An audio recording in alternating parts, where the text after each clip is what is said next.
should slide and get your lick back. And get your lick back. I feel like I'm JX. J-Way.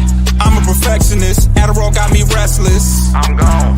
Run with a wild crew, they get reckless. Young boy, come up off that necklace. To the trends. See you, Lee, be the band. Good evening, everyone. Hope everybody's having a good Wednesday. We are back with another episode of Who Will Be King. I'm here with a couple of my NFC North comrades. How y'all doing today? Splendid. You should be. With the Bears being back in first place. They're back. Yeah, hey. Bears. I'm pretty happy. We're looking to close out the season 5-0 with J.J. McCarthy. 5-0. Okay. I'm hoping not, but yeah. We're still alive and we'll get it. We'll get into it. But let's set it off with the Bears. You guys played first on Sunday against the Brownies. We did kick off week 15. Well, Sunday's slate of week 15. We got those Browns up and out of here quick, fast, in a hurry. So the Bears are now the leader in the NFC North, as again, we're the leader of that pack as of today. We are the champions of the NFC East, swept that division, and we went 3-1 against the AFC North. Can't be too mad at things, right? It's a good way of living life. But quick thing about that game. The game was the fourth coldest in Chicago Bears history. It was -20 at some points during that 3-hour melee in which we destroyed the Cleveland Browns. Shedeur Sanders had probably his worst game as a football player, not just as a professional football player, as a football player. He had I think, sub 30 QBR. Right? He was sacked 5 times. He threw 3 interceptions. Just not a good game all around. The Browns didn't come to play. They were, in my opinion, this is just me speculating, they were intimidated by the code. They didn't want to hit at any point in the first two series. of the game. They let the Bears run down the field in that opening kickoff, and no one was trying to tackle anybody. The first time they got the ball, they let Quinshon Judkins get balled up repeatedly, and none of that offensive line was out there trying to stop any of the Bears defenders from moving them around them. As we said many times this season, the Bears don't have a good pass rush to save their lives. The Bears got 5 sacks on Shedeur, as I mentioned earlier. And not just did they only have 5 sacks, they had a quarterback rush rate of over 50%. Sort of similar to the rush rate that Jordan Love was under when in his game later on in the day, but we'll get to that later. We'll get to that fantastic game in just a bit. The Bears ended up winning that game 31-3. The biggest blowout they've had this season. And Caleb Williams, in my opinion, had his best game of his season. And in my opinion, just based on some of the other things that happened in that game, in conversation, be his best game of his career. Now, it is the Browns, but the Browns are a legit defense. Myles Garrett and the rest of them guys, they can do some things. They can defend. Denzel Ward wasn't out there, so it wasn't like there was much of a hindrance for our wide receivers, the wide receivers that did play. But all in all, the game that the Bears did, it had to happen. The Bears had to show up and dominate because that was a traditional trap game. You have the woeful Browns sandwiched between 2 big-time main event type games against the Packers. It's easy for a team to drop that game, right? The Bears didn't. They showed up and destroyed that squad, as they should. And Caleb he had one of the best passes you'll ever see. And I've saw it in some of the national games, not some of the national broadcasts. They were comparing that touchdown pass he threw to DJ Moore to the catch. And you all know what the catch is, what I'm referencing, right? The Dwight Clark, Joe Montana throw in the, 81 NFC playoffs, NFC championship game? I think it was 81. I don't want to put it on the same level as far as like importance, but it was an amazing play. If you haven't seen it, go check that out. It was Houdini at work. Iceman. You don't just show up at the crunch time. You show up all through the game, especially when it's cold outside. Yeah, I mean, the Browns do have a good defense. I expected them to have a little bit more resistance. I'm not gonna lie, I was kind of rooting for that, but I mean, and I think Myles Garrett got to Caleb at least once, twice. Okay, yeah. So he's creeping up on that record, but yeah, very disappointing performance. It seems like they kind of cashed it in. I thought they had more of a running game. I feel like Judkins was better, at least in the early half of the year. So I don't know, but neither here nor there. The Bears are back in the what, man? Say what you need to say. Nothing. I know. I'm listening to what you got to say. I see something going on. But no, we just gonna move. We're gonna move forward. What did you think of the excuse that Shador had the wrong play placard on his wrist? Not an excuse. He didn't. That's what I mean. They weren't prepared to play football. They got flags on 3 of their first 4 plays, and Shador was looking confused out there. They blended on him not having the right play sheet on his arm. So whose job is that? Like, was he handed the wrong play? It's the equipment manager's job. So that, again, from top down, nobody was ready. Nobody's ready to perform. They play like they was too cold. And yes, somebody in the comments say, yeah, but the Browns play in cold weather too. Yeah, but the Browns are mentally in Mexico. You got to understand that they're mentally in Cancun. Their bodies are in the cold weather, but they ain't ready to play football in the cold. The equipment manager is in Cancun. Everybody. Stefanski, he's in Cancun in the unemployment line for sure already. But Judkins, the equipment manager, everybody except Myles Garrett. He's the only one still playing football. Was Kevin Stefanski fired and I missed it? No, but that's where he's headed. I mean, I would assume. Oh, right? I agree. And there's questions whether he sabotaged Shador on purpose. I don't even think people are questioning that. I think they pretty much just feel that. Yeah, I don't like that narrative, but it's out there. It is a narrative. It's not one that I ascribe to, for one, but yeah, I mean, if there was any question with the last debacle, that's kind of like your coach could have something to do with. I mean, it's okay. It's not. I don't think it's quite that blatant. But if you assume that Stefanski is sabotaging a player that reportedly he didn't want to draft, then you assume that Stefanski didn't want his job. Mm-hmm. And there's only 32 of these jobs out there in the world. You don't want the one you have? Yeah, maybe not in Cleveland. Cleveland. Yes, but no, in all seriousness, you don't. I hope you wouldn't, because it's not a job that's easy to get again unless you have a track record. So, that would be a bold stance to stand on if you truly felt that way. So, I don't know. Enough about the Browns, even though we're going to a team that we care about, just as least. We're going to talk about the Packers versus Broncos game that came up next. That was the part of the 4:00 slot. The Packers lost to the Broncos 34-26, bringing their record to 9-4-1. And the Broncos are now 12-2. They are, I don't want to say I don't know how they're doing it, but I mean, that's pretty impressive. The Broncos, this game was in Denver, I believe, and they controlled the time of possession. Bo Nix had a masterful game. He went 23 of 34 for 302 yards. He threw 4 touchdown passes to 4 different receivers. They got to Love 3 times, and Riley Moss and Patrick Surtain each had a interception apiece. And the Packers suck. Did you guys get a chance to check that game out? Oh yeah, I watched it. I watched the highlights. Yes, I didn't. First week in a long time that I did not turn on Sunday Ticket whatsoever, because all the games were right there in my market. I had the Bears on for the 1 p.m. kickoff, and then I had Packers and the what was the other? Oh, Detroit Lions. We'll get to that game later.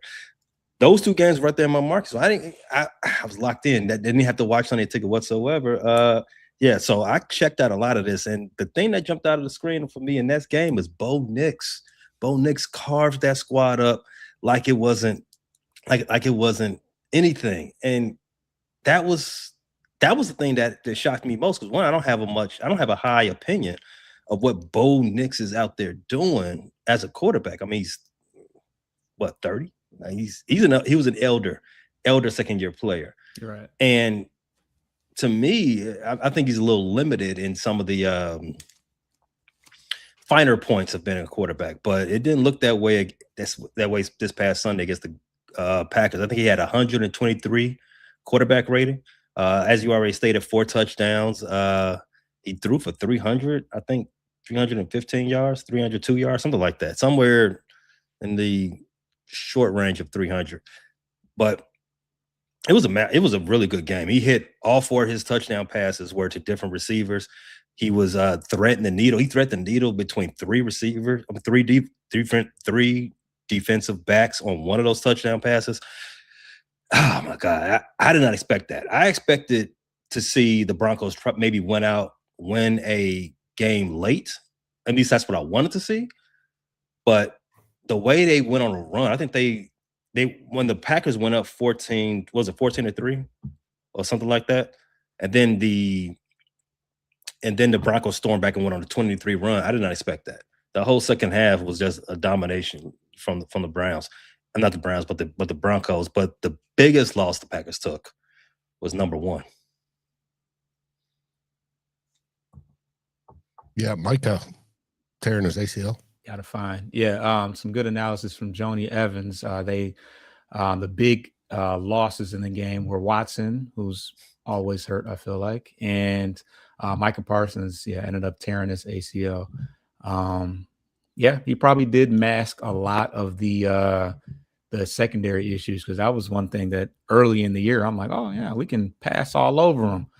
Well, Parsons, had his way with the Lions this year, and got them 2 major victories that, although they won't have him the rest of the year, he did do a good job of securing a spot over Detroit as it stands right now. I'm not sure if the Lions can pass the Packers. But anyway, speaking of the Lions, we were the second 4:00 game. We went up against the LA Rams in LA, and we basically succumbed to the passing onslaught of Puka Nacua, Stafford, Devontae Adams. Adams ended up getting hurt in the game. I haven't seen any updates on whether or not what status he's at, but it actually started off okay. The Lions had an interception by Hutch. Stafford wasn't perfect in the game. He was certainly good enough, but he made a few mistakes, and Hutch made him pay on one of them and almost brought it back to the house. But not only were we not able to stop them on the pass, Kyron Williams and Blake Corum, the former Michigan running back, both gouged us a couple times. On the offensive side of things, they held up to their end of the bargain. J-Mo had a big game. St. Brown had a big game. Gibbs did not. Gibbs and Montgomery did not. But Goff did a good job of making things happen in a one-dimensional situation where he had to put the ball in the air 41 times, which not ideal, but he did what he could do. And when it came down to it, we just couldn't get the stops.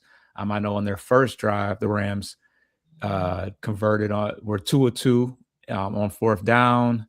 And of course, in addition to all that, there were some controversial calls that played at the 1-yard line, which I think they probably would have scored on anyways. They would have scored on anyways, if we're being real. But pretty blatant missed call there. It was a pretty bad pass interference call. Once again, I don't want to hang my hat on that, but it was pretty bad. And we only lost. If you want to talk about the refs, if that first one, that Parkinson TD, wild that they actually reviewed that and then came back and said, you know what, it is a touchdown. It was nowhere near a touchdown. But some people question if it was a catch. Now, I personally couldn't. You could see the ball moving, but I couldn't with my naked eye see it hit the ground. So I'm like, okay, cool. Tom Brady in the booth was like, I know for certain, this is before it was called, I know for certain that he's short. That much he knew without a shadow of a doubt. So they were all befuddled, but my bad, I cut your wisdom. No, it's cool. I mean, if based on that one, you can question every call after that from that point on, because how do you miss that? In fact, the refs missing it is one thing, because they usually don't miss something that blatantly short, but them missing it in Secaucus too. Wow. Right. I'd have protest that loss. Yeah, no, that was crazy. And I was just like, us as Lions fans, I will admit, we cry about the refs a lot. For better or for worse, we throw that out there. So I try not to do that, but come on, that was crazy. Dave, did you got a chance to watch the game? Oh yeah, I watched it, and no, I agree. That was a bad call. But hey, Rams played with heart. I got to give them that. You both did. It's just the Rams came away with it there at the end. And it does not help your case, Foster, to move up in the division. Yeah, no, it doesn't. That was a big one. I didn't go into the game with a boatload of confidence, but that certainly took a lot of wind out of ourselves. So, but moving on, who did the Vikings play on? That was Sunday night. Sunday night, we played the Matt Eberflus defense Dallas Cowboys. And boy, I wish I played his defense every week of the year. It would have been fantastic. Haven't the Vikings played that defense enough, Dave? We got over the last few years, except for like once. Minnesota Vikings just dominated the game for all intents and purposes. I shouldn't say they dominated. At halftime, it was tied. It started off with J.J. McCarthy on his first drop back, throws it, gets blocked. He goes up. Rather than spike it, he baps it up. And it goes straight into the arms of a fat round belly for Dallas. That was a funny play. And I'm shaking my head and going, oh no, it's going to be one of those games. Well, our defense held. They only got 3 points, which is fine. And then we got the ball back and we drove the field. And it ended up 17-17 at half. And then came the second half. And McCarthy was hot. He hit Jalen Naylor a couple times, couple touchdowns, including the one in the fourth quarter. He hit TJ Hawkinson streaking over down the middle with a freaking rifle bullet. It was a beautiful pass and catch. Too bad TJ couldn't keep standing up. It had so much velocity on it, I think it knocked him off his balance a little bit. And it was just a wonderful game where the Minnesota Vikings outscored the Cowboys 34-26 was the final. But there's still the problem of Justin Jefferson. He had 8 targets and caught 2. He had a 9th for a touchdown, but it was called back because of illegal formation. But we still got the touchdown. Not a biggie. The touchdown after that was a thing of beauty. It fooled everybody. It was 4th and 1 on the 1. JJ under center takes the ball, snaps it, shows it, empty hands to Jordan Mason, who did a perfect into the line. He goes. J.J. McCarthy kept it on his back hip, squirts around, and walks in. Actually, gritties in for the touchdown. That was smooth. I like Not that. even seen. Even the all 22 camera guy in the end zone, the opposite end zone, didn't catch it all. He thought the ball was handed off. And it was perfect because it was the second time that a team had used the Peyton Manning naked boot against the Dallas Cowboys to score a touchdown against the Dallas Cowboys. It was funny. But it was a very, very good game. J.J. McCarthy scored extremely high in his PFF rankings, which has not been kind to him all year long. His EPA has skyrocketed to where he's in generally the top 5 these last 2 weeks. And who knows, we may not be needing to trade for Joe Burrow. Now, that's a whole different story if Joe Burrow becomes available, but the decision now may be, let's see how he finishes out the last 3 games. If he finishes well, we'll go from we need somebody to compete for the starting job with him to somebody that is a grizzled veteran that can, stand in and mentor him more and blah, blah, blah, blah, blah, all that sort of stuff. But the game itself was a thing of beauty. The defense played well for the most part. The offense played well for the most part.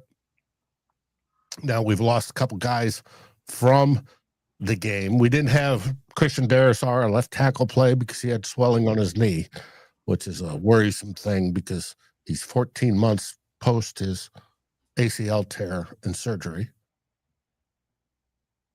We lost for the season Jonathan Grenard. He's going in to have his shoulder surgery. And we lost Josh Metellus, we found out today. He's going in for his shoulder surgery as well.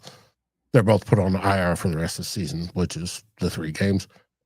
And so it's going to be interesting going into the last 3 games, how we look. But I'm happy so far, just as long as they don't rest everybody.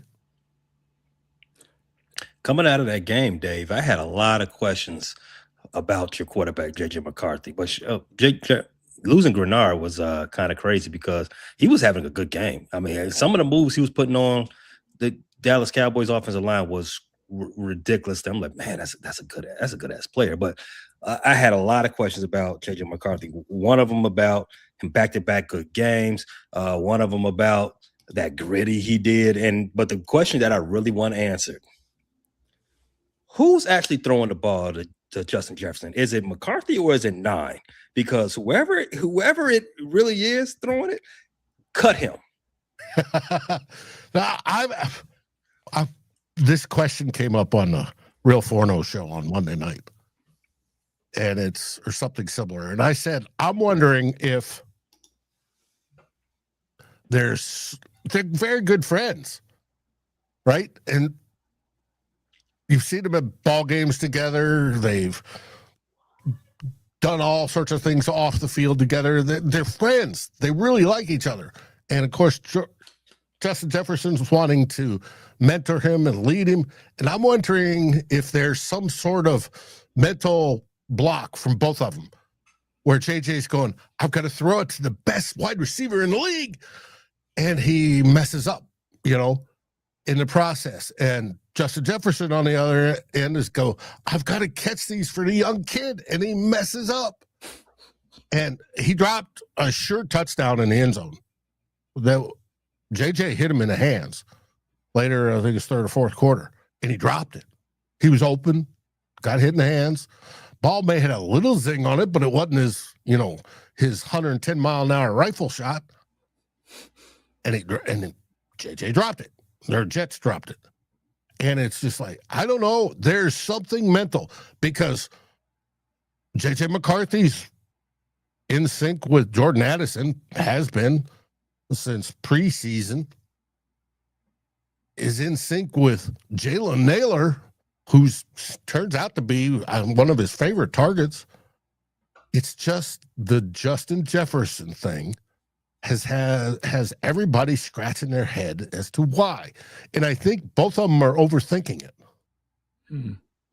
Very interesting. A Michigan to Michigan State connection. I like it.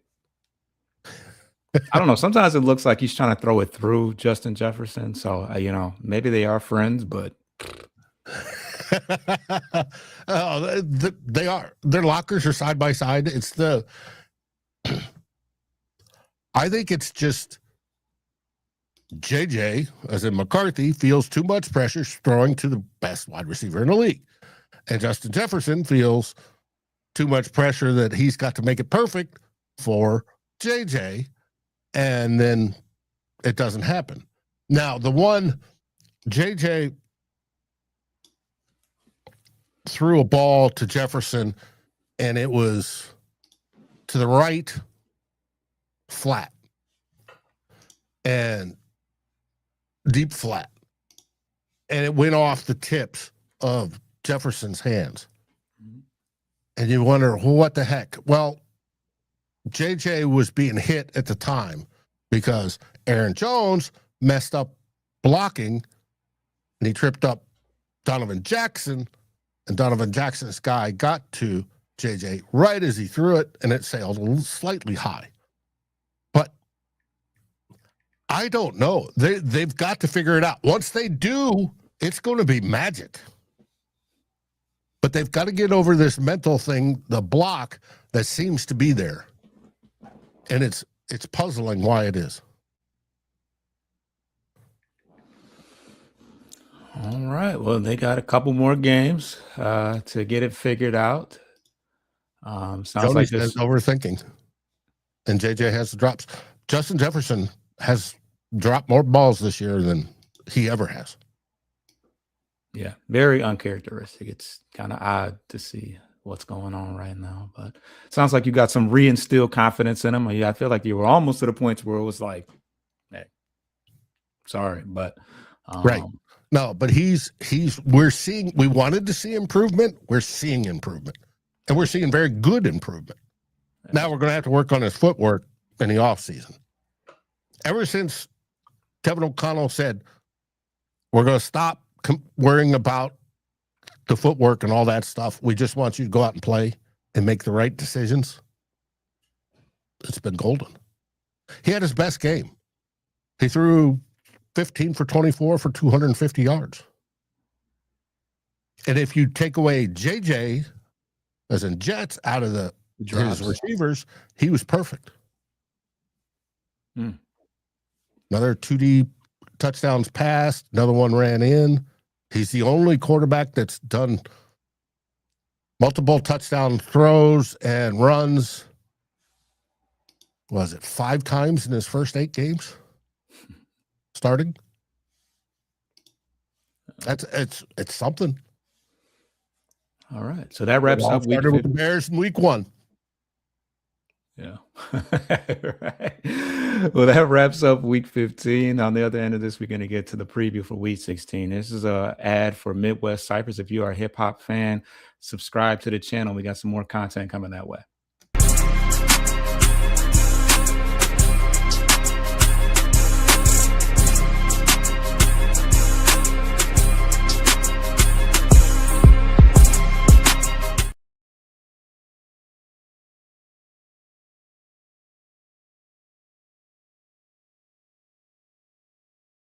We are back. It is time to talk week 16. The first game of the week goes to Minnesota Vikings. So what you guys got going on? We are traveling to the Meadowlands to take on the already eliminated, along with us, and we were eliminated last week before the game kicked off, thanks to Chicago Bears, right, Pay? And oh yes, but we're going to take on the New York Giants. They're looking to battle for the number 1 seed, the number 1 pick. Pardon me. There you go. Not seed, pick, and it's going to be an interesting game. We want to see JJ McCarthy continue to grow. Continue to throw well. Let's see how he does on the road this time. And he's done better on the road. The Vikings are favored by 2.5 to 3 points, depending on which bookie you're looking at, and approximately over under around 40. They expect a low scoring game. It's going to be interesting to see who plays and who doesn't for the Vikings. Like I said, Metellus is out, Grenard's out on the defense. Will Christian Darrisaw be out? Will Brian O'Neill be out because he re-aggravated his foot? It's going to be interesting. How many people are just, shut down for the season because we are eliminated? I don't know. I just hope KOC doesn't, bring it back to where it's only 2/5 of the normal starting line and then JJ McCarthy's running for his life all the time. But we should pull this one out, and it should be a relatively victory. Go ahead. No, I just want to say, if I know Dart and his ever injured brain is happy that Grenard is not going to be playing. Oh, yes. But hey, Dallas Turner can pad his stats for the season. Hey, there's a thing. Sorry, Mr. Dart. It's going to be interesting. And Dallas Turner plays, even though Dallas Turner has been groomed to play the Van Ginkel role, he's actually better playing the Grenard role. So we'll see how it goes. And he has 4 or 5 sacks so far this season. All right. I don't know why I forgot that Dart came back. I was like, is Jameis Winston out there? But yeah. Dart has as many concussions, I believe, as Tua type deal. It's up there. Oh, and whoever is posting the memes now that Tua's been benched and he needs to come to Minnesota, you're funny. Yeah, I think that simultaneously, Jets will ask for his, to be traded if that's the case. Even as a backup. Any chance that he gets out there, no.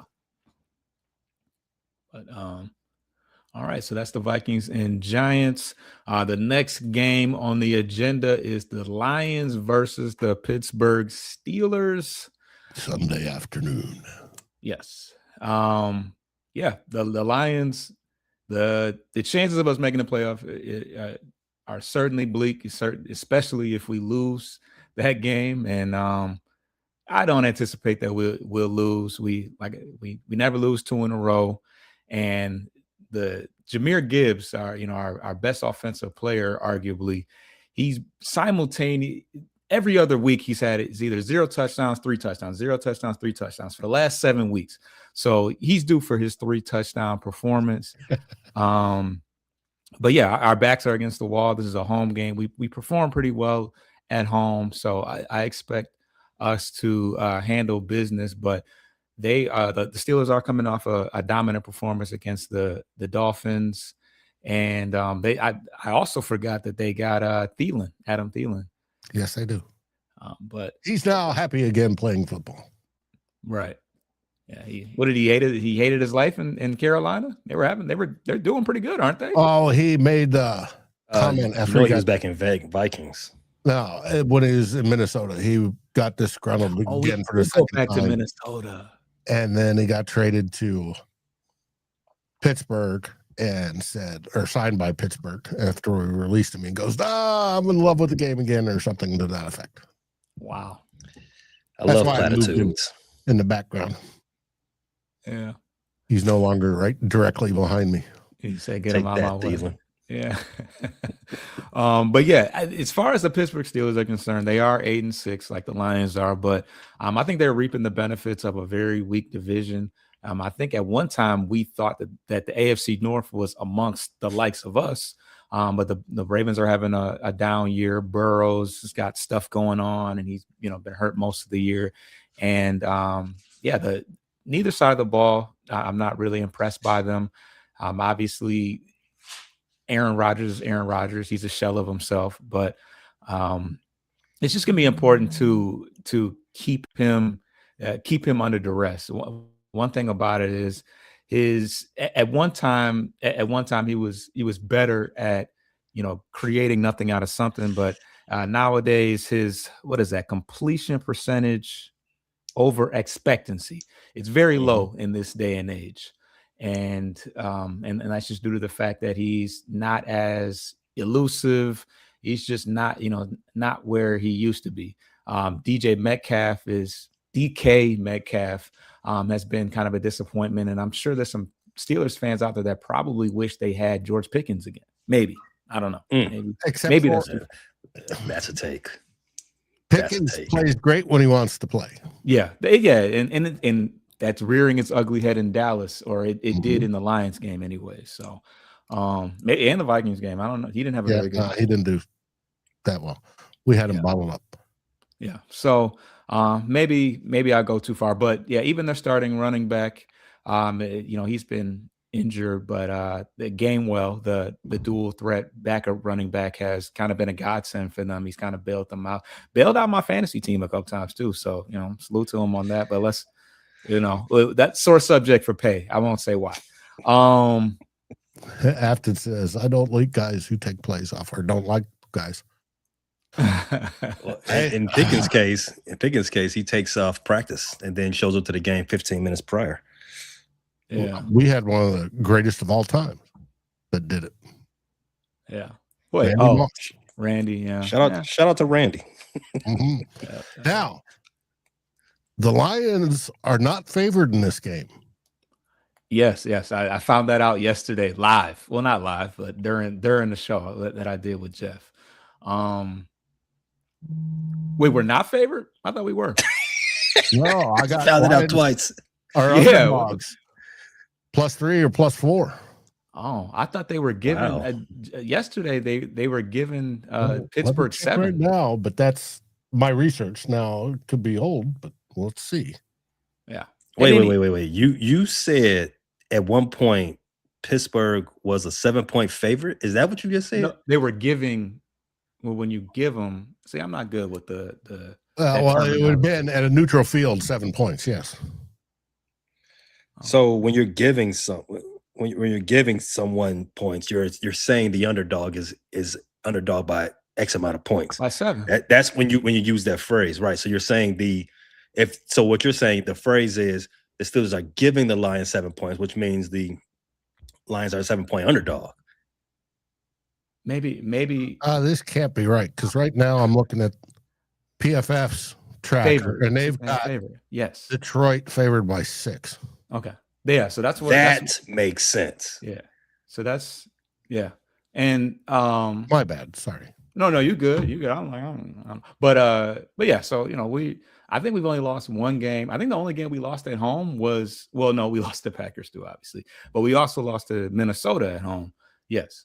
So but yeah, we're a good home team, and we don't lose 2 in a row. So this is the game that Gibbs is going to explode. It's been all or nothing for him as of lately, and works for me. Yeah, and then the Steelers, they went all in this year. They're extremely old. They got some players. They have some good players. They just Ramsey's a little it's definitely past his prime. Patrick Queen. They got a lot of guys that are getting up there. So I expect the Lions to handle business next week, this week coming up. But the keys are keeping Rodgers under duress. I really hope that Kirby. I mean, I highly doubt that Kirby Joseph's going to play, but we all know that he gets up for those games against Aaron Rodgers. Our lasting impression and lasting memory playing against him was Kirby intercepting him a couple times. So, but as far as injuries are concerned, the only players outside of the ones that are already on the IR, Taylor Decker and Kirby Joseph, haven't practiced all week. Other than that, we're pretty healthy, I guess. Yeah, for you to catch the Packers, you're 1.5 games back. Because of that tie. That tire's gonna save their ass. Y'all know that, right? Yeah, I mean, it is in fact better than a loss, but it's just like, that's so whack. But hold on. The Lions destroyed the Cowboys, correct? Yes, it was double digits, couple scores. Yeah, ended their season for all intents and purposes. And those same Cowboys put 40 on the Packers' head, and the Packers couldn't beat them. It's not better. What I'm saying is, you said a tie is better than a loss. It should be a loss. I'm gonna take this all the way to the Supreme Court if I have to. That tie should be a loss. The Packers should be right there with the Detroit Lions fighting for the season, not giving a boost because they tied. It was a tie. In football, we don't tie. Somebody has to win. Packers lost. I declare. They say it's like kissing your sister. I don't have a sister, so well, they do that a lot in Wisconsin. So very good. Very good. And that plays right into the final game of the NFC North weekend. That's on Sunday night? Saturday. Oh, yeah, you're right. It is Saturday. Yep. Oh, so you guys are first. I messed that all up. Take it away. Yeah, but he's no need. Match up for last. There you go, Dave. Anyway, there you go. It is once again Packer week, and we got some get back. We got to get on those guys. I do not relish that we got to see them this time without number one out there. I would prefer to beat them with they got all their guys because I don't want no more excuses. All I heard was excuses last year when we beat them. Like, yeah, we pulled Jordan Love. The game didn't matter to us, blah, blah, blah. Yeah, you did this, that, and the third in the first game but XYZ, they got nothing but excuses up there in Packer boys, but they got to come to Chicago now. One thing we do in Chicago, we make great food. We don't BS about the weather. And we also don't run out with excuses. No excuses. You're going to take this L. You're going to like it. Caleb Williams is coming off maybe his best game of his career. Jordan Love, Toyotathon ended early for you, sir. Denver Broncos shut the proverbial Corolla door on him this past Sunday. 2 interceptions. What was it? Less than 300 yards. I think it was like 260 he threw against the Denver Broncos. Like that. It's trending that way. You don't have your pass rusher go. You push all your chips in at the beginning of the season for a Super Bowl run with Michael Parsons. Michael Parsons was a great pickup for them. He is probably having a season just as good as Myles Garrett. Not going to get into the record books because Myles Garrett is doing something, spectacular. But his season has been excellent. I think he's second in the league in pressures. He's got 12 and a half sacks before he got hurt. After he left that game, in fact, before he left that game, Bo Nix was back there. He was like a sitting duck in that quarterback pocket. No one was getting. I see what you did there. Yeah, you like that, don't you? So they got no type of pressure on him whatsoever. And without Michael Parsons, I don't think they're going to be able to get any pressure on Caleb Williams either. The offense, I'm going to say it again. I think the Bears got 4 All-Pros. Well, at least 4 Pro Bowlers on the offensive line this season. I'm liking the way that steams up for them coming this way. Now, I would be remiss to say that, yes, the Packers are dealing with some health issues. They lost Michael Parsons. Christian, was it Watson, that got hurt? He might be unavailable. They lost one of their offensive linemen in that game as well. He might mess around and be unavailable. The Bears might be down Luther Burden and Roma Dunze coming Sunday. Yes. Kyler Gordon went back to the IR, so his season is effectively done. Luther Burden, he left the game this past Sunday early against the Browns after he led the league. He led the team in reception yards, and they left early. I think he had to get stretchered off. He walked over to the sideline. I think he left the game in a stretcher with an ankle injury. Roma Dunze is dealing with a stress fracture in his foot, so he might be missing some extended time. So, in my opinion, both teams are playing on equal footing as far as who's going to be available. And if you ask me, the home team got the edge. The home team is playing their best ball right now. I think what Ben Johnson said coming into this game against the Browns is that Caleb Williams practiced all last week, pissed off about how the game ended against the Packers. And you saw how he responded, and he put his sequence and rhinestone glittered cleats up the wahoo of the Cleveland Browns defense. And it's only going to be it's only right that he continues to do that same thing when he sees those Packers. And yet the Packers are favored by 1.5 points. Yeah, you got a lot of, you see, Vegas likes that type of line. You see, because Vegas knows what's going to happen. Vegas, the script is out there. Vegas gets the script for anybody else. But they set the line right there to get all the juice, all the money. Because you get somebody like me who's a degenerate. You see 1.5. Oh, yeah, I'm taking the Bears. See, they got my money. And then you see somebody as a Packer fan, shout out to Joni Evans in the comments. She'll probably see that line and say, "Oh, I'm taking the Packers. This is real easy." So that's how Vegas wants to do it. But the way the game is going to go down is the Bears are going to assert their dominance on the rushing the ball. They were very successful running the ball in the first game. The only thing messed them up is they had a sluggish first half. The Bears are the best team the second half of that game. In fact, but football is 4 quarters. You don't get to win a game by being the best team on the second half or one half of football. You got to play a full game. The Bears didn't play a full game. That's why they lost that game. Or at least they will play touchdowns in the fourth quarter. Who scored? What'd you say? I said, or at least score 3 touchdowns in the fourth quarter. Well, yeah. The Bears they had to score 4 in the fourth quarter to win that game. 4 plus a 2. They're gonna figure that. They're gonna fix that this week. I have no doubt in my mind. Ben is coming back for blood. I want to get that. Have weather on your side. No, it's going to be. Have you seen the weather, Dave? It's going to be barbecue weather. I know. Like 35 degrees at kickoff. Yeah. Oh, yeah, because the Bears play late. Because the high that day is supposed to be like 47-ish, something like that. Well, maybe 43 by the lake. But I know people that are already sending out flyers talking about, we'll be throwing on the grill Saturday, for the Bears game. Listen, we're gonna clown, we're gonna party, we're gonna drink, and we're gonna celebrate. And not worrying about frostbite in the face like last week. No. We got that out of our system. Thank God, because I can't do no more of that. I can't do no more of those crazy winners. Now, the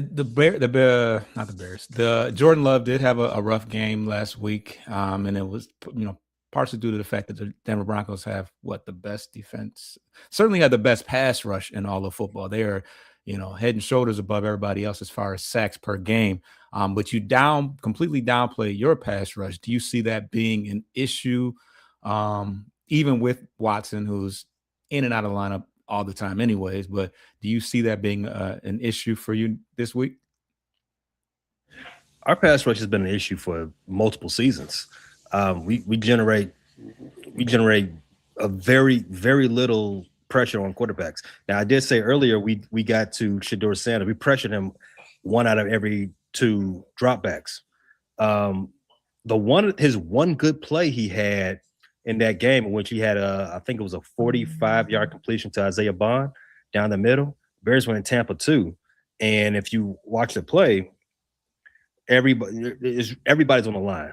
Everybody's on the line, but no one got to him. Shedeur sat there and picked Isaiah Bond up down the middle of the field, down the seam, like he was picking candy. Bears struggle getting to quarterbacks. It just so happens that this past week, the Browns were down 4/5 of their offensive line. That helped the Bears in their endeavor getting to him and confusing him. It's going to be a tougher task against Rick Bake, no doubt about it. The game is not going to be won, at least for the Bears' sake, by getting to Jordan Love. It will help. It will help a lot. But the game is going to be won by better communication secondary. We gave up 2 touchdowns. We gave up 3 touchdowns to Jordan Love in that first game with terrible communication in the secondary. Jalen Johnson, that's 2 of them was on you. Not going to happen this time. Everybody's lazy. Everybody's going to be laser focused. I would be I would be shocked if we saw the blown coverage Saturday that we saw the first time the Packers played the Bears. I don't expect that to happen again. I can't count on the Bears to get to Jordan Love in the backfield. He had one sack the first time we seen him. I wouldn't put money on us getting another sack against him this season. I mean, against him in this coming game. It's just not something the Bears are good at. Myles Garrett, I think Myles Garrett has the same amount of sacks as the Bears do.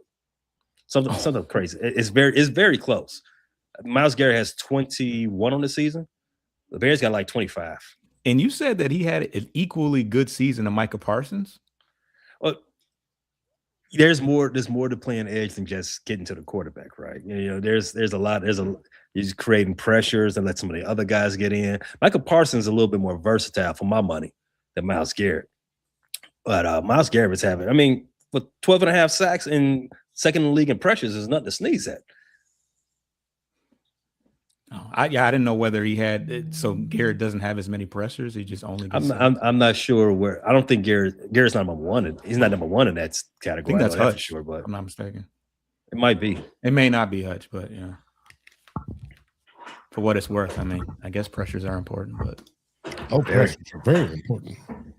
Yeah, because they're causing the quarterback to move. Yes. Yeah, I won't get started on Hutch. Good player. But yeah, so the playoff picture is starting to formulate a little bit, and this may or may not be too soon to start talking about it, but I did want to see what your guys' thoughts were as far as potential Super Bowl matchups. You can throw out a winner if you want to. We are what? How many weeks are there in football? 17, 18? 17, right? 18. 18 scheduled weeks. The teams play 17 games. Right. So yeah, who do you guys like right now? Me personally, you look at the AFC, it's like, what? Like, is this real? Like, I don't know. None of these. It's kind of hard to choose as far as AFC favorites because a lot of these teams weren't even good last year. But Pay, what do you think the Super Bowl matchup would be? Well, if we keep the matchups as they are presently. You got the Bears and Packers first round. I like that. And in Soldier Field, bear weather. I like it. But if we keep it as it is, we got Bears play the Packers in the first and the wild card game. Scroll back down. Got the Eagles playing the 49ers. Yeah, 49ers first, and then Buccaneers are hosting the Seahawks. And the way that would break out is. The Rams will end up having to play, in my opinion, the Rams got to play the Seahawks again. It's a lot of division, a lot of rematches in the playoffs. On the AFC side, the Patriots are going to have to play in the first week. It will be the who's the number 7 over there in the AFC? Yeah, all because they lost to the Bills this last week. Right, right. Texans. The Texans versus the Patriots is an interesting matchup. That could be an upset. The Jaguars are playing some good ball, but I'm not going to trust them against the Buffalo Bills in the playoffs. And you got the Steelers and the Chargers. The Chargers are obviously going to win that game. So and then you come down and you have the Chargers will have to play the Broncos in the next round. And I like the Broncos in that matchup. So the way this is all trending. It's really hard to say that the top two teams don't meet up in the middle. So you're going for the Broncos versus the Rams. Yeah, because the way the playoffs are, again, if the playoffs started today, the way that things are set up right now, Rams and the Broncos, they got some decent matchups. I think the Rams are a lot better than the Seahawks. And they'll have to prove that again this weekend, right?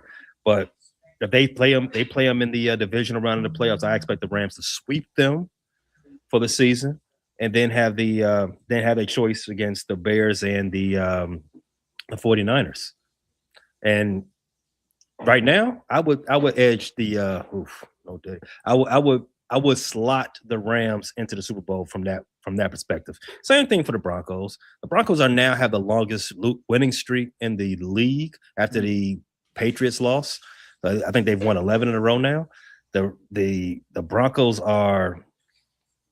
they're tough.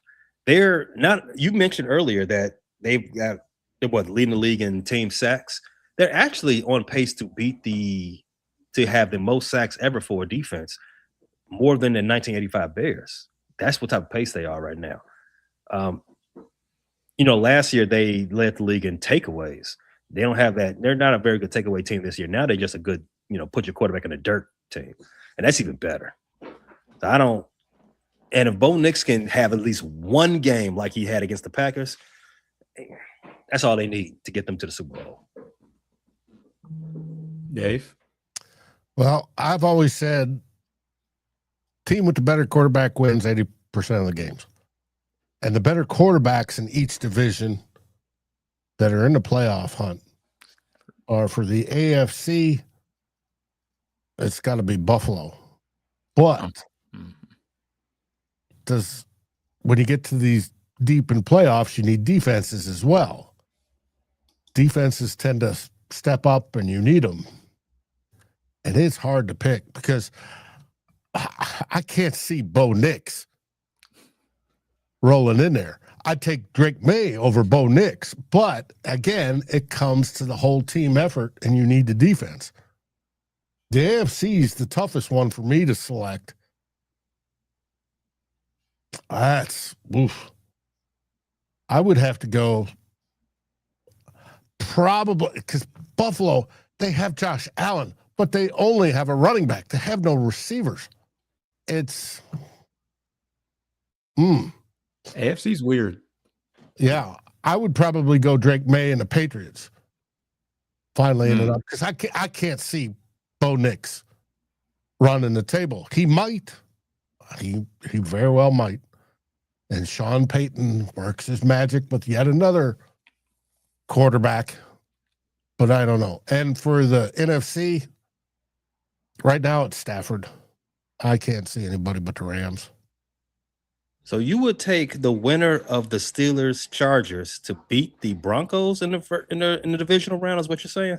Is that what you said? Or at least you have the Broncos losing in the championship? Okay. Yeah. Most likely the championship. It's a strange year. It's really, really strange. It's like with Patrick Mahomes out, I saw a meme, first time in 28 years, one of these three quarterbacks haven't been in the playoffs. And it showed Peyton Manning, Tom Brady, and Pat Mahomes. And it's kind of weird not seeing Jackson involved in the mix too. Yeah.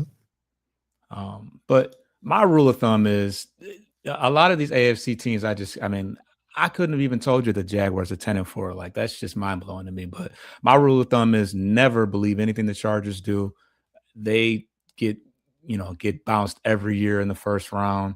Steelers are always first round out. Yeah. Steelers have not won a playoff game since 2016. Yeah.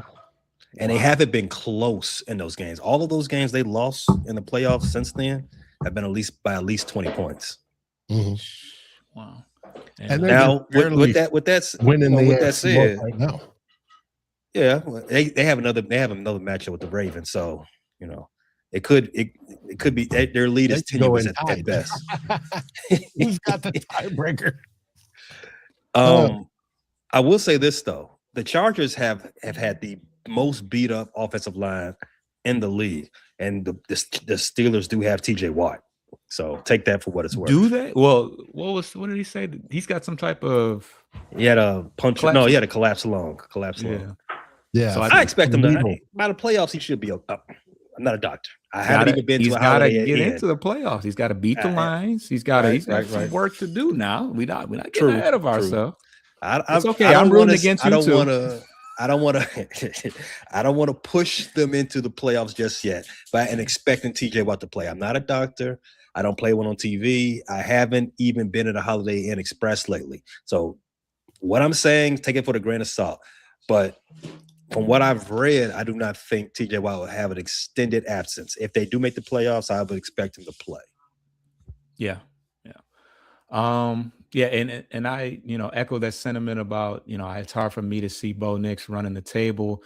But we have seen some, dare I say, mediocre quarterbacks, with the help of their defense, will them all the way, to the Super Bowl and actually win a Super Bowl. Trent Dilfer won a Super Bowl, correct? Yes. So anything is possible, right? But It's yeah, rare, but yes. Yeah, the Eagles, they're very iffy and sometimes to me. I thought that they were getting back on the right track, but the Bears, did them something filthy. So yeah, I don't like any it may be recency biases and me just, getting a chance to watch the Rams, but they appear to be the most complete team from top to bottom. Well, we'll Right. find out tomorrow night, Thursday night. They play the Seattle Seahawks. Yeah. And the Seahawks are in right now or no? As in secured a spot?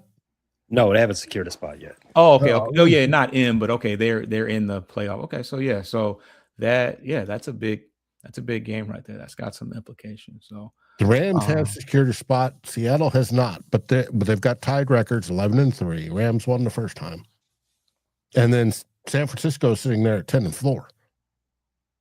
And San Francisco may be in if Seattle loses. Okay, San Francisco. Yeah, they got their own set of injury issues, but they may be trending in the right direction at the right time. Detroit Rock City says Watt had surgery for his lung on Monday, so pretty recent. And Watson for Green Bay supposedly reported to the ER after the Denver game. Thought he had a dislocated rib. Wow. But he's looking to play. He was limited in practice. All right. So that'll about do it for the show. We're at the hour mark. We can go around the room and what do you guys have going on for the rest of the week? We're almost at the holidays. Doesn't feel like, I don't know, for some reason it doesn't feel like Christmas is a week away. It is. It is though. It definitely is. Bye. Over on Vikings First and Skull, we'll have the Real 4-0 show tomorrow night. It looks like we're not going to have an X's and Skulls, which would normally be tonight, because Tyler is going to the Wolves game. And so, hey, it is what it is. I'm already working on his first threeper for draft evaluations, couple corners and a safety, editing that, and we'll have that up hopefully by early next week. And then we have two old bloggers on Saturday, and there's going to be the full house for us, myself, Darren Campbell, and the Drewster. I thought that was Coach, but I didn't recognize the thing. Pay, what you got going? Over at the Frustrated Chicago Sports Fan channel, we have Pay Dirt coming on later, right after this show, our football gambling segment where we try to build a perfect parlay. To tomorrow, well, Friday, we'll be dropping the preview for the Bears and Packers. Don't want to miss that. Those are always an electric show. But check it out anyway you get your podcast, Apple Podcast, Spotify, iHeartRadio. She might be there. She might be. She's her PTO is out. She's just run out of PTO, so she has to show up. Okay. Gotcha. Yeah, available anywhere you get your podcast. That's Amazon Music, Apple Podcast, Spotify, iHeartRadio, all the rest, and everything available on YouTube as well. And on the Bleachers to Speakers side of things, we stay tuned. We should have a Saturday morning game preview for the Steelers game. Also check out I think it's called Behind Enemy Lines, which is a joint show I did with Jeff Hartman for the Steelers game. So there's plenty of you'll get plenty of content regarding that game coming up. That's always a fun game. A lot of Steelers fans in Michigan, unfortunately. But yeah, other than that, me and Coach should have a show coming up real soon. We got signed a brand new free agent, and yeah, sign a new free agent. Then the following week is Christmas. Right. That's right. Do we? I think we play on Christmas. I think we do. Oh yeah, we play on Christmas. So only gets better. Only gets better. What do they say in Chicago, Pay? What we say in Chicago is if there was a meteor headed towards the earth, we want two things. We want the meteor to hit Wisconsin first. And with my last breath, I'm going to say, F the Packers. Hey, I concur. Well, what do they say in Minnesota? What do they say in Detroit too? Yeah, let's get them out of here. In Minnesota, we say Skull Vikings. And in Detroit, they say, Thanks for joining us. Get your lick back. If a nugget do something, ain't no chit